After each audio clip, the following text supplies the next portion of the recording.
What are the potential consequences Will Smith faces for bitch slapping Chris Rock at the Oscars? Without getting too technical, Will Smith can be charged criminally and he could be sued civilly. I heard that Chris Rock has indicated he does not intend to pursue criminal charges against Will Smith. Quite frankly, it's unlikely that he will sue Will Smith civilly.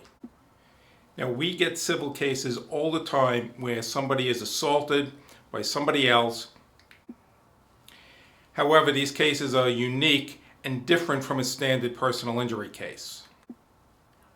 In any lawsuit for injuries, you need three elements in order to be successful. The first is somebody has to be negligent.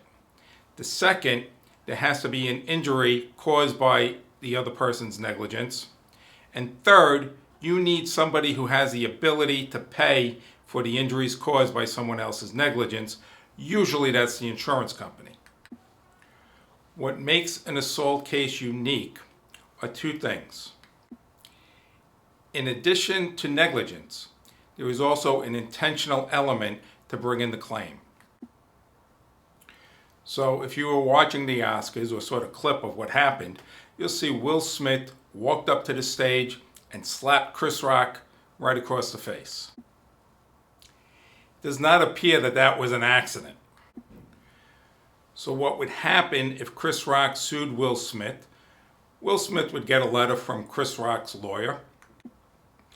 He would send that letter to his insurance company and say, "I'm going to be sued by Chris Rock. Please defend me."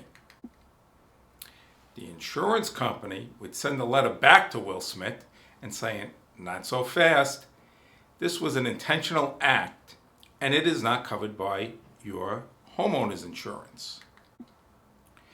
Now, if Chris Rock were to sue Will Smith, I don't think the insurance coverage really matters that much because Will Smith's got plenty of assets to compensate Chris Rock for any injuries that he sustained.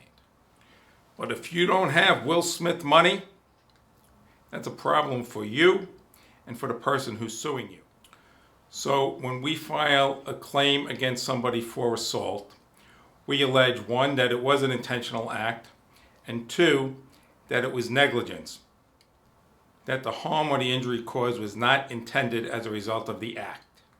Now, when criminal charges are filed against the defendant, that's the person who committed the assault, and they take a plea, which means they admit to their wrongdoing, there is a record made in court which we obtain in prosecution of the civil action. And once we have a conviction or a plea which there is an admission of guilt, the first part of establishing negligence or fault is pretty much accomplished. Now, the second element is injury. It does not appear that Chris Rock sustained any significant injury as a result of being slapped by Will Smith. In fact, in this situation, Chris Rock probably comes out looking like the bigger man. But we have had cases where people have had broken legs, concussions, brain injuries, stab wounds from being assaulted by someone else. These injuries could be permanent and they could be significant and be very serious. In a situation like that, where you have injuries that are so serious that they will result in permanent injuries, future medical expenses, and pain and suffering for the rest of your life, it's worth it to find an attorney that's willing to take on the insurance companies. The reason being that although you may be successful in winning a lawsuit and getting an award for your injuries, collecting on that award may be difficult if the insurance company is not providing coverage. If there is no insurance coverage to pay for the award, you have to file a judgment against the defendant and then take steps to collect on that judgment. One of the things you do is you serve information subpoenas, you try and find out where this person is banking, and you try and enforce the judgment and collect and get the money out of their bank accounts.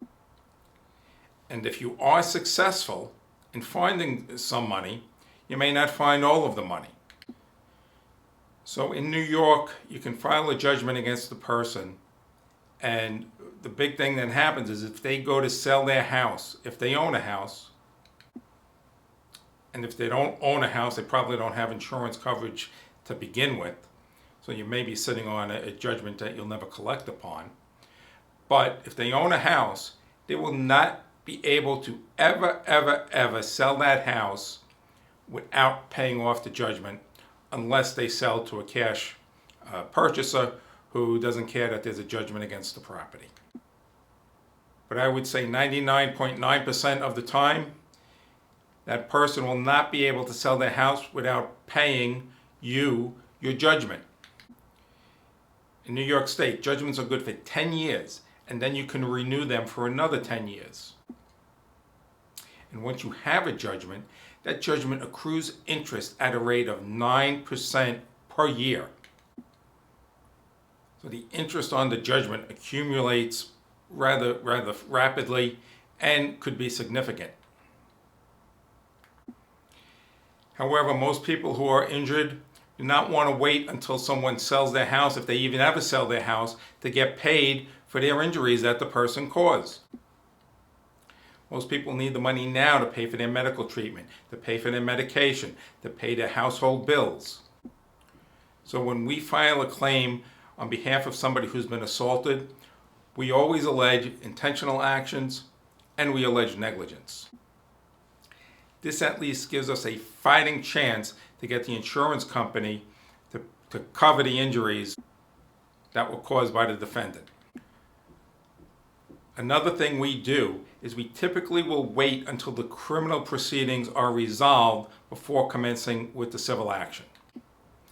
The reason we wait to do this is because once we get the allocution, meaning once the defendant states in court that they committed this act, it makes proving responsibility that much easier. The other important thing to know about this is that the statute of limitations, which means the time to bring the case, does not begin to run until the criminal proceedings are over. In New York, the time to bring an action for an intentional act of assault is 1 year. The time to bring a claim for negligence is 3 years. But if you wait until the criminal proceeding is over, you have at least 1 year to commence the lawsuit for intentional actions and for negligence. It does not appear that Chris Rock is going to pursue criminal charges against Will Smith. I seriously doubt he will bring a civil action. But if he did, Will Smith would probably defend the case and say he was provoked.